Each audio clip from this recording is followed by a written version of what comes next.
Thank you, Walter. We're bringing you a summary of our top stories from the past few days. First, in Colombia, rescue teams are racing against time to find survivors after a devastating 6.4 magnitude earthquake struck the western part of the country on Monday. The disaster has claimed at least 300 lives, with hundreds more missing and over 10,000 families affected. Despite the challenges, rescuers remain hopeful, with some reports of survivors being pulled alive from the debris.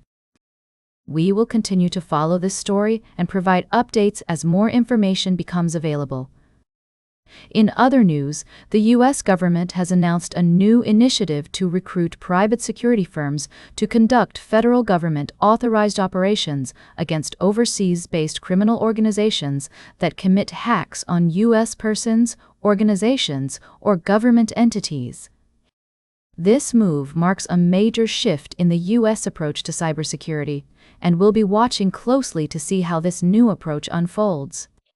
Finally, the White House has released a report accusing more than 30 countries of helping China evade tariffs by routing exports through nations with lower American import duties. The report is expected to add to the key sticking points between the U.S. and China as President Donald Trump prepares to meet Chinese leader Xi Jinping in September. We will be discussing these stories in more detail throughout the day, so now for the latest in business and finance, here is Louis Riskweiser. Thank you, Barbara. Firstly, Coreweave, a leading cloud infrastructure provider, has reported impressive growth, with a substantial increase in sales and operating margin reaching 5%.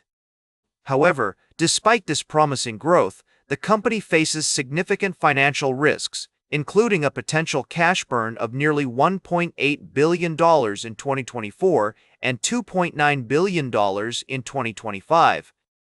Investors are advised to exercise caution as the company's valuation is above the industry average. In other news, Bank of America has announced plans to deploy $250 billion over the next 5 years to support U.S. digital and infrastructure projects. This initiative aims to boost economic growth and create tens of thousands of jobs. While this move may be seen as patriotic, it's also a strategic effort by the bank to capitalize on rising demand for AI data centers, critical minerals, and energy infrastructure upgrades. Lastly, with the interest rate climate evolving, savers are reassessing their current accounts and exploring alternative options to maximize returns. High-yield savings accounts and certificate of deposit terms are offering higher interest rates, leading to a growing trend of savers switching from traditional money market accounts.